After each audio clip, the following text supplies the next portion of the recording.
Are you consistently frustrated because you know you should be achieving more, doing bigger things? Chances are you are the one in your own way. I've seen this time and time again in my own story and in others. Today on Legacy Builders, I want to share with you some practical ways that you can get out of your own way. And when you do, just wait until the amazing things that happen in your life. Hey everybody, welcome back to another episode of Legacy Builders with Bryan Dulaney.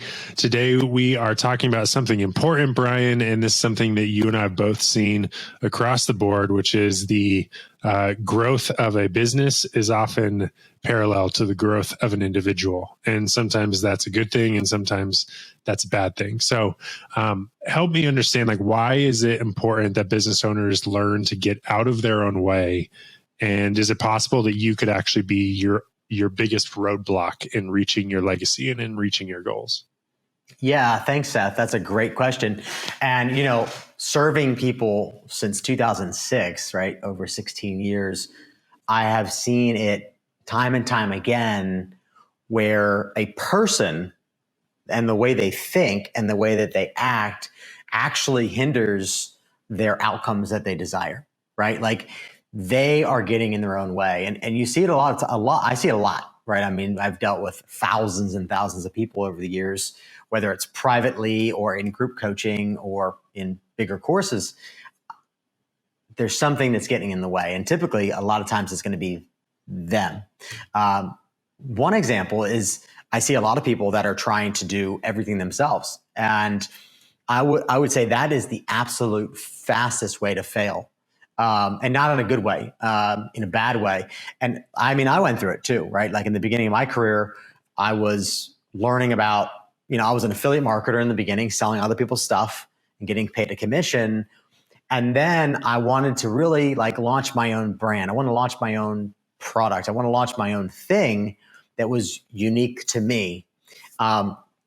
And so I tried to learn everything I could. I really tried to learn everything about how to build a funnel. I tried to learn all the technology. I tried to learn everything about, making a good offer and, doing copywriting and doing branding and tying it all together. And literally I tried to pull off an entire product launch by myself because I was like, oh man, this can't be that hard. I see all these people doing it and they're crushing it. They're making millions of dollars.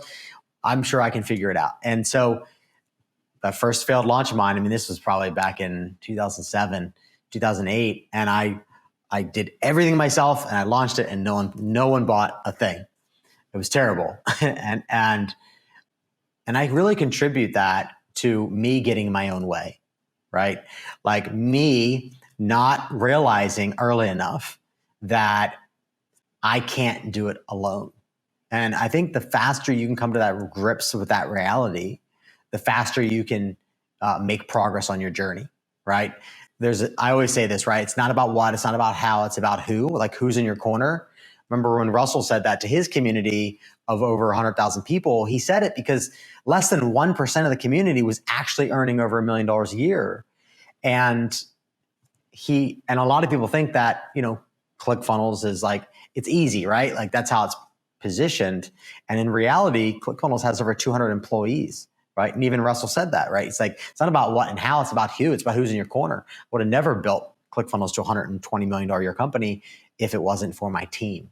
And I would encourage you to embrace that idea as well. Who is it that you need in your corner? And are they going to be in your corner as it relates to hiring an agency to come in and partner with you like we do with clients? Or are you going to build your own internal team? Mm-hmm. Okay. Now I would caution you on your own internal team because it's going to be rather difficult for you to find A players who want to be in an employee role, right? You typically don't have that dynamic unless you're willing to pay them $1 million a year. When you're looking to hire the best of the best, let's say copywriters or designers or producers or, different types of skill sets that you need, advertisers, right? They're typically not going to work for fee for service alone, right? Now, maybe they do fee for service, plus they do a percentage of the upside. Okay, that's different. Now they're getting incentivized for their performance. Now they're getting incentivized for their work. And that's really where I see things shifting for a lot of people. So first of all, stop trying to do it all yourself. Okay. And then the other thing I would say, Seth, is that it's hard to see the picture when you're in it, right? Like if you're trying to assess your situation of what's getting in my way of having success, well, sometimes it takes outside consultants, someone who has a different picture than you currently have in your reality, because it is hard to see the picture when you're in yourself. You can't see the blind spots that are in your way, and someone else that's on the outside can spot them out really easily. Right? Yeah, I think that's such a good point. And, I've heard it said, maybe it's an African proverb, or it's been around a long time, where people have said, like, if you want to go fast, go alone. If you want to go far, go together. And so I think I've heard you talk a lot about this idea of, like, as an entrepreneur, focusing on your unique expertise and building your life around, building your work, your job around being able to pour more time into that unique expertise and serving others with it. Tell me more about how focusing on that unique expertise and identifying it actually helps to get out of the way and empower and serve more people. Yeah. So I think that a lot of people think that, they have to learn it all themselves because they don't have the resources to hire someone else or hire a team. And that's really flawed thinking. Money flows to vision, period. Money flows to vision. You should write that down. Money flows to vision. When you have a vision that's big enough, that is clear enough, other people will want to join your ship. They'll want to join your boat, if you will. What I always say is that if you focus 100% of your energy on your expertise, whatever it is that you're good at, whatever the knowledge, whatever the skills, whatever the expertise that you have, you focus 100% on that, and then focus on delivering that to others. Right? That allows you to focus 100% on your gift and get better and get better and get better. Now, let's flip that on its head for a second. Let's take two different people. One person is here and they're focused on the expertise, but they're trying to learn everything else that they have to learn in order to be successful. How successful do you think that person's going to be in impacting other people's lives when they're distracted by learning the new shiny object of the day? There's always a shiny object. They're constant. Compared to the other person who's actually just operating in their unique gifting and their unique expertise, and they're getting better and they're getting better and they're going deeper and they're getting deeper. Well, what I've experienced and what I've found is that person is who's going to, at the end of the day, is going to lead the market, who's going to be known and remembered as that expert in that field, right? And that makes a far significant difference. Plus, this person who's only operating in their expertise, producing in their expertise, meaning producing content, creating courses, books, challenges, webinars, seminars, events, coaching, all around that unique expertise, they're constantly getting better. And the team that they assemble around them to support their vision easily integrates. Right? Easily integrates. And that's what it takes to be successful. Right. You got to get out of your own way. And in your own way, in my experience, has been people trying to really do it all themselves, or it might be a bad mindset. I mean, mindsets can literally, steal the show as well. And so the big thing for me is delegation of everything that's not your highest and best use of your time. Right? And you can there's several ways to do that. I think the best is to find really highly qualified team that's going to be incentivized by the performance and have skin in the game. I think it's the absolute best model. But there is another model that you can fee for service. You can hire people and they can perform at that level. And then down from that would be bringing a team in-house. Now, some people you want to bring in-house, but I've found that when you're getting into the people that are the best in the world at what they do, they won't be retained. They won't be stuck at a fixed rate, right? Because they understand their value and their gifting, and they themselves are also hyper focused on their lane of expertise, right? So I think from a big picture, looking down, the campaigns that win are the ones, and I'm talking winning at a high level, not six figures, multiple six figures, seven. I'm talking 8+. Is that when you have an expert that's really dialed in to his expertise or her expertise, and then has a team of experts that are unique. And that's all they do. They just focus on their unique expertise. So everyone's collectively operating in their expertise. And that's the key that I've seen that unlocks abundance for a lot of people. Right. You mentioned mindset. I want to dive a little bit more into that. And how important is it that people are taking inventory of, what we're speaking over our life and our circumstances? Where does mindset play into all this? Yeah, so I think it's huge. And I think the exercise or the encouragement in this episode would be to take inventory of what are the things that you're speaking over your life and your circumstances. A lot of times when you take inventory of the things that you're speaking, you'll be able to look back and say, does that support me or not? Right? Have you ever said to yourself, nobody wants what you have to offer? Right? Remember, I had a client years ago and we built some really awesome things, but every time we went to launch it, it would really just not take off. It would just couldn't get off the ground. And I remember him having this dialogue with him and himself, and even with me, which was nobody wants what I have to offer, which was really ridiculous, quite frankly, because the guy had a very successful career, sold some companies, was retired for 15 years, and really was at a place where he wanted to build and leave a legacy from all of his life experience and business experience. But he kept hitting that brick wall, which was nobody wants what I have to offer, right? Ultimately, at the end of the day, that's a mindset shift, right? I remember thinking at that moment in time, I don't have that thought. I believe everybody needs what I have to offer. In fact, I believe they desperately need it. The question for you right now is, do you have expertise, skills? Do you have something that others desperately need? Not just want or, it's okay to have, but do you have something that's so important to other people that they desperately need what you have to offer? And I think you really have to figure that out. And that's a whole nother conversation about really creating an offer that is irresistible. But can you say that about what you do and how you serve others? Mm-hmm. The moment you can say that is the moment you can kill that mindset that's holding you in shackles and holding you back and not allowing you to get off the launch pad, right? I mean, how many people have thought about launching a funnel all to have nothing to show for it? Unfortunately, in the ClickFunnels community, it's less than 1% of people in the entire community that have been able to earn over 7 figures through a funnel. And that doesn't include all the expenses that it takes to produce that level of business, right? So far too many people are sitting in that place. Take inventory of what it is that you're speaking over your own life, right? These are conversations you're having with yourself, conversations you're having with your significant others, conversations you're having with your team, right?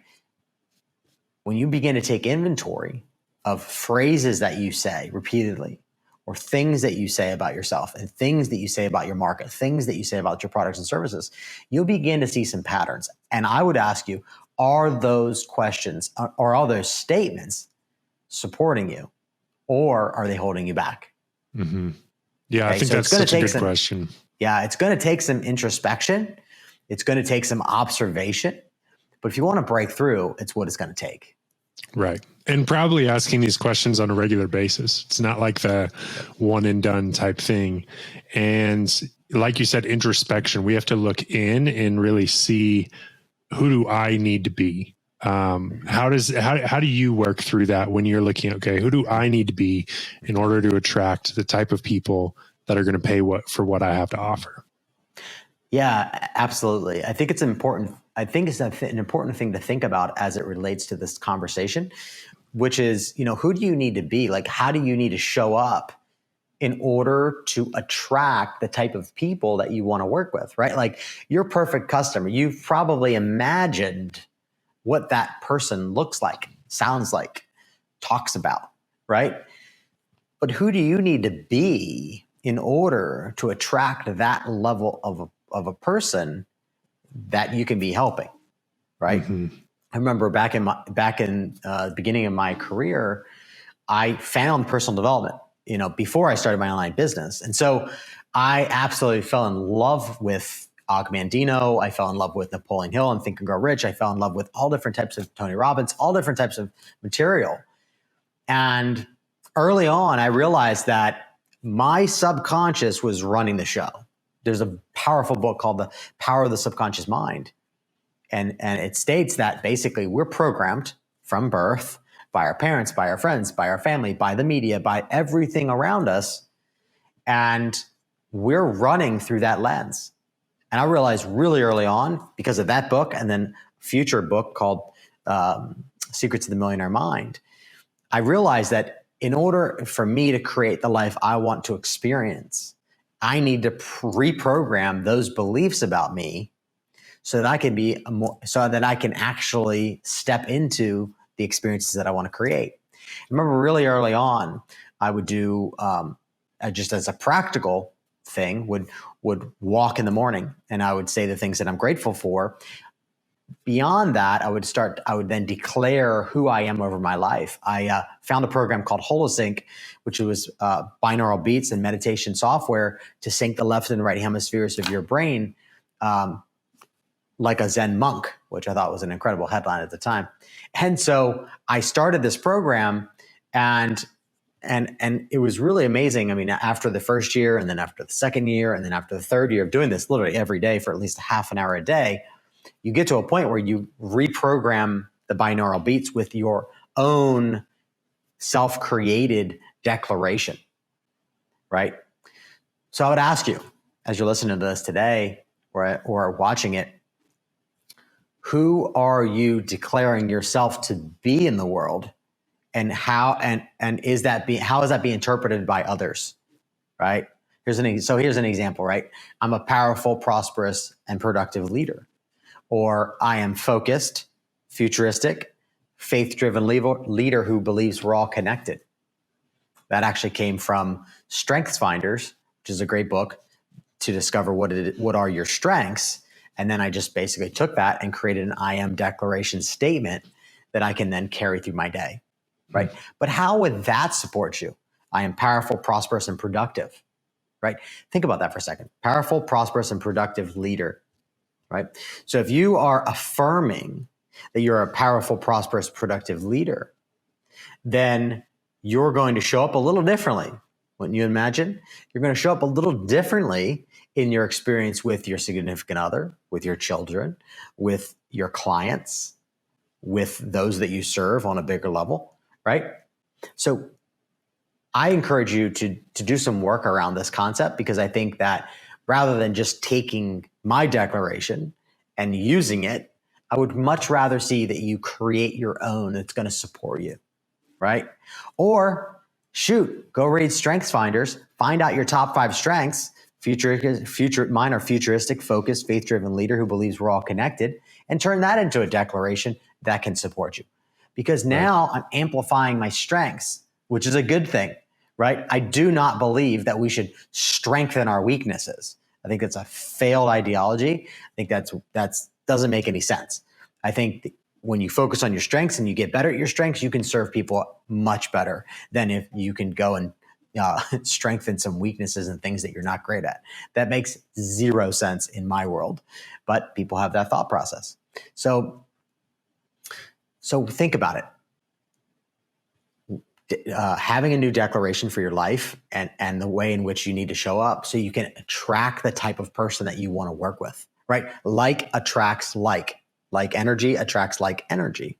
So these are just some of the things. These are some of the strategies that you can use in your daily life to start rewiring the way that you think and believe about who you need to be in order to show up in a more powerful way to start attracting people that you want to work with. And it's sometimes it's the hard truth, right? But we got to look at the hard truth at times so we can make pivots, so we can become better, so we can have more of the experience that we want, in my opinion. Right. Yeah, I think this is such a good place to start, where a lot of our listeners might be frustrated with where their business is at, or they're frustrated with maybe, they're not leaving as much of a legacy as they want, or they don't know where to go.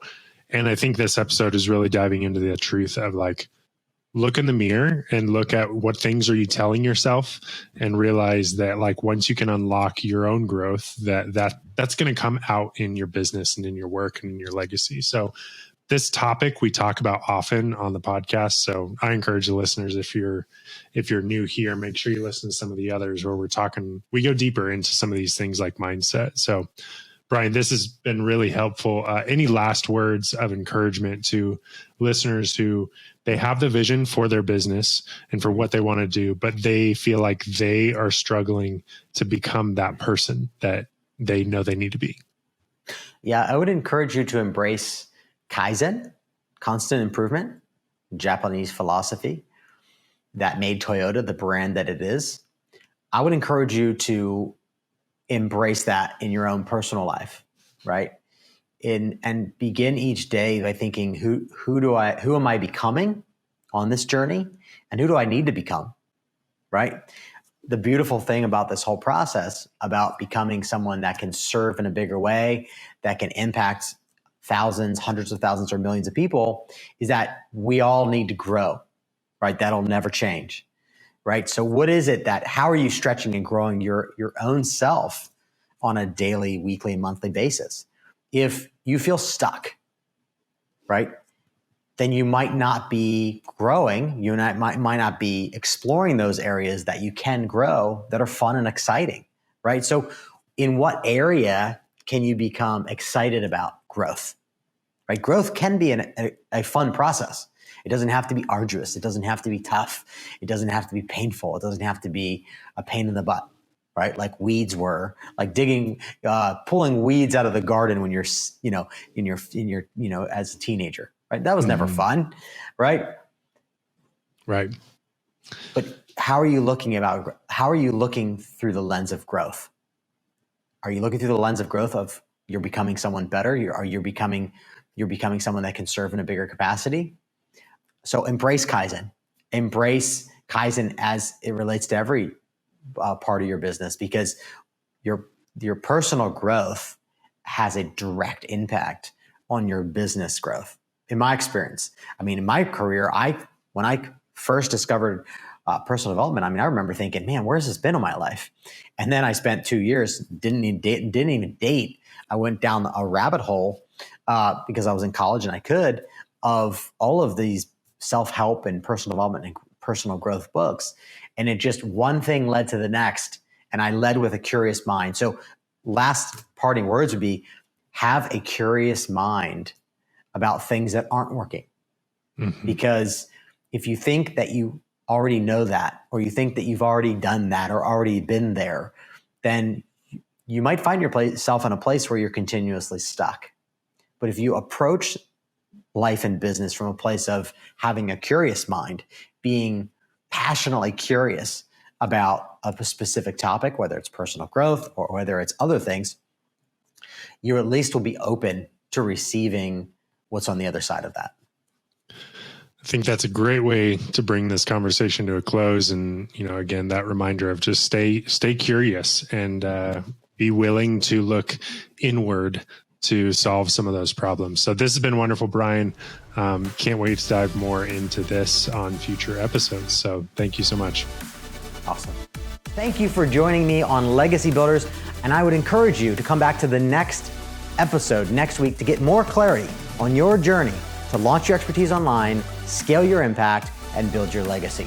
If you're ready to get the process started of launching your expertise online the right way, then I recommend go to launchexpertise.com, or maybe you're at a place where you're ready to really scale your expertise and your impact.